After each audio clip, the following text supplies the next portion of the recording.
ભક્તિ ને ભેદ જ્ઞાન બે મેળ જ હોય એવું થયું તો મેળ છે. ભેદ જ્ઞાન સાથે ભક્તિને મેળ છે.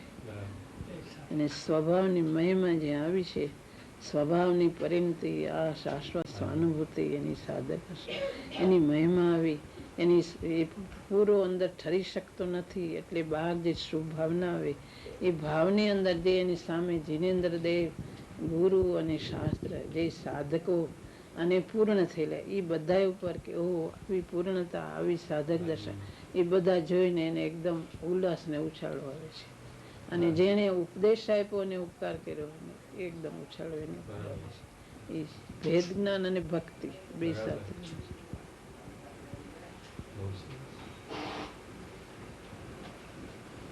એટલે બે વિશે કીધા, એક તો પૂર્ણતા જોઈ અને એક તો જેને ઉપકાર કર્યો, એ બંને સામે એને ઉછાળ આવે છે. સામે ઉછાળ સાધક દશા, ઉપદેશ, ઉપકાર કર્યો, ઉપદેશ આપ્યો અને પૂર્ણતા, એ બધા ઉપર ઉછાળ. અને શાસ્ત્રો જે બધું બતાવી રહ્યા છે એ બધા ઉપર ઉછાળ આવે છે. જેટલા સાધકના અને પૂર્ણતાના જેટલા 12 સાધનો હોય એ બધા ઉપર એને ઉલ્લાસ આવે છે.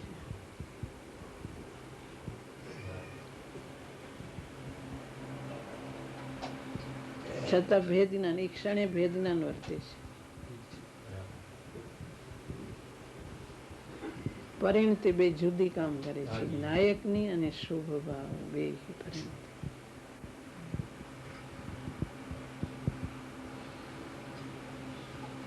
પહેલા પ્રશ્નના જવાબમાં આપણે એમ કહ્યું કે પર્યાય વચમાં આવે છે.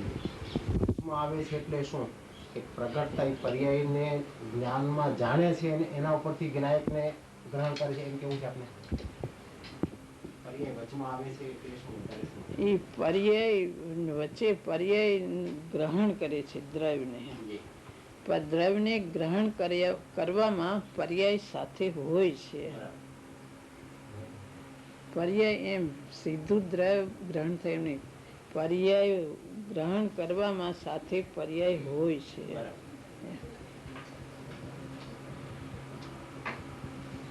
દ્રવ્યને ગ્રહણ કરવામાં વચમાં સાથે પર્યાય હોય છે. પર્યાય સાથે હોય છે અને પર્યાય ગ્રહણ કરે છે. પર્યાય ગ્રહણ કરે છે દ્રવ્યને. દ્રવ્યને ગ્રહણ કરે એટલે સમ્યક પર્યાય પ્રગટ થઈ એમ કહેવાય. પર્યાય હોય છે તો જેને દ્રવ્યને ગ્રહણ કર્યું કહેવાય. જો એને સમ્યક પર્યાય એની સાથે પ્રગટ થાય તો. કારણ અનાદિથી દ્રવ્ય તો છે પણ પોતે એને ગ્રહણ કર્યું નથી, પોતે તે રૂપે પરિણમો નથી, પ્રગટ રૂપે. દ્રવ્ય તો અનાદિથી સ્વભાવ રૂપે છે પણ પોતે એને તે રૂપે પરિણતિ પ્રગટ કરી નથી.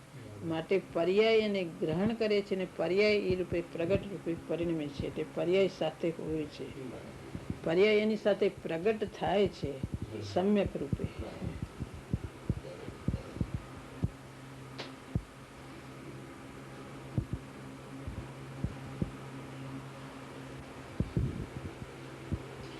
સમ્યક રૂપે સાથે પ્રગટ થાય છે એ રીતે પર્યાય વચમાં હોય છે. પર્યાય વચમાં હોય છે.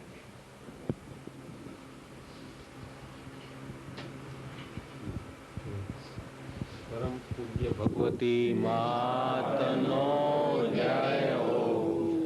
ભગવતી માતની અમૃત વાણી.